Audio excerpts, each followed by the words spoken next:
For decades, the German High Command, the most respected, disciplined, and feared military institution on earth, studied America. They read our journals, watched our soldiers train, and came to one simple conclusion: Americans were soft, a nation of shopkeepers, a people obsessed with comfort and profit, not discipline or sacrifice. To them, we were not soldiers, and we never could be. They were fatally wrong, but the story of how they discovered their mistake and the exact moments that shattered their worldview is a lesson in American grit every one of us should know. In 1941, their belief wasn't ridiculous, it was logical. German officers were the product of centuries of Prussian military tradition. Warfare was their art, their science, their religion.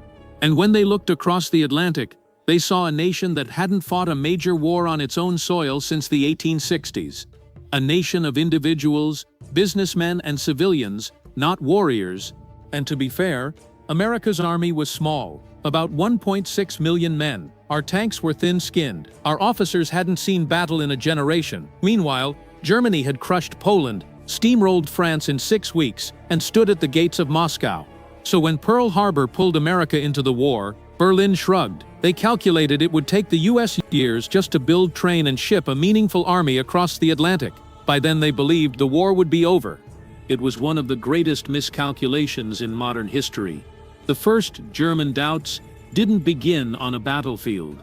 They began in a quiet intelligence office in Berlin, men staring at numbers they didn't believe. Reports claimed American shipyards were launching Liberty ships at impossible speeds. A ship that once took 6 months to build now took 1 month, then 2 weeks, and in one famous case, 4 days and 15 hours. U-boats were sinking Allied tonnage at terrifying rates, but America was replacing it faster than the Germans could sink it. Then came the aircraft numbers. Factories like Ford's Willow Run were producing B-24 bombers like cars, so many that America outproduced Germany's entire heavy bomber output in a single month. The tank numbers were worse. Dozens of thousands of M4 Sherman tanks rolled out of standardized assembly lines. America wasn't building an army, it was building an avalanche. Still, the Germans comforted themselves with one belief: material isn't everything. A shopkeeper with a rifle is still a shopkeeper. The real test would come on the battlefield. That first test came in North Africa, 1943, and it was bad. At Kasserine Pass, green American troops broke under the attack of Rommel's hardened veterans. Equipment was abandoned. German morale skyrocketed. This, they said, is the enemy we expected. Soft, clumsy, lacking fighting spirit. Their assumption held through the brutal fighting in Italy. Americans were learning, adapting, improving, but slowly. But all of this confidence, every belief the Germans held, collapsed on June 6, 1944. The beaches of Normandy were hell, but the real shock for the Germans wasn't Omaha Beach. It was what happened after Omaha. To the German mind, artillery was precious. You used it carefully. Every shell mattered. But American infantry operated under an entirely different philosophy. Mortars, then heavy mortars, then divisional artillery, then P-47 Thunderbolts. If near the coast, battleship guns fired shells the size of small cars. The hedgerow with the machine gun didn't fall. It ceased to exist. To German commanders, this was insanity, wasteful, cowardly. But it worked, and they had no answer for it. Then came the next revelation. Warfare is movement, and the German army, masters of the Blitzkrieg, was still a foot-powered, horse-drawn force. Hundreds of thousands of horses pulled their supplies. Most German divisions marched. American divisions drove. Every soldier, every gun, every crate of ammunition was motorized. A German division moving 100 miles arrived in days, exhausted. An American division arrived in hours, fresh and ready for combat. They weren't just fighting an army, they were fighting a mechanized civilization. Normandy broke. The German front disintegrated. Then came Operation Cobra, the breakout.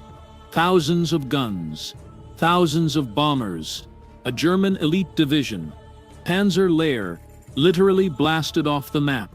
Survivors wandered in shock, unable to speak. Through the gap poured Patton's armored spearheads, moving faster than the Germans believed physically possible. German counterattacks were slaughtered by Allied air power before they even reached the front.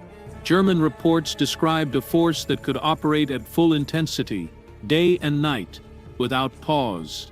Every engagement, win or lose, cost the Germans irreplaceable men and machines. For Americans, losses were refilled in days. The math was merciless. As American forces advanced hundreds of miles, the French rail system lay in ruins. So the Allies invented the Red Ball Express, a one-way round-the-clock convoy system manned largely by African-American drivers who seldom get credit. Tens of thousands of trucks rushed fuel and ammunition to the front at a speed Germany couldn't conceive of. German officers assumed major rivers like the Seine would halt the Americans for weeks. American engineers threw pontoon bridges across them overnight. By the time the Germans woke up, an American armored division was already in their rear. Reality was setting in. They were not fighting an army. They were fighting an industrial machine. Hitler's last gamble, the Battle of the Bulge, was brilliant on paper. Surprise. Snowstorms grounding Allied aircraft. Elite panzer units, breaking the American line. At first, it worked, but then the German plan ran into something they had never accounted for. American refusal to collapse. Surrounded units held. Bastogne refused to surrender. Nuts. And then Patton did the impossible. He turned his entire army 90 degrees and marched 90 miles through ice and snow in 48 hours to relieve Bastogne. When the skies cleared, Allied aircraft obliterated German supply lines. The panzers, out of fuel, died on frozen roads. Germany's last reserves were gone forever. America replaced its losses in weeks. Germany never could. Captured German letters reveal a strange, bitter respect. They believed they were better soldiers man for man. But they said fighting Americans was like fighting a machine. A relentless, grinding tide of firepower, supplies, mobility, and coordination that never stopped. They realized too late that America didn't win through tradition or martial glory.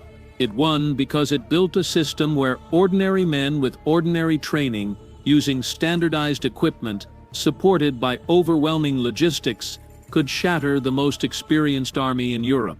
This was America's true strength. Not individual heroism, though there was plenty, but an industrial, mechanical, unstoppable will to win.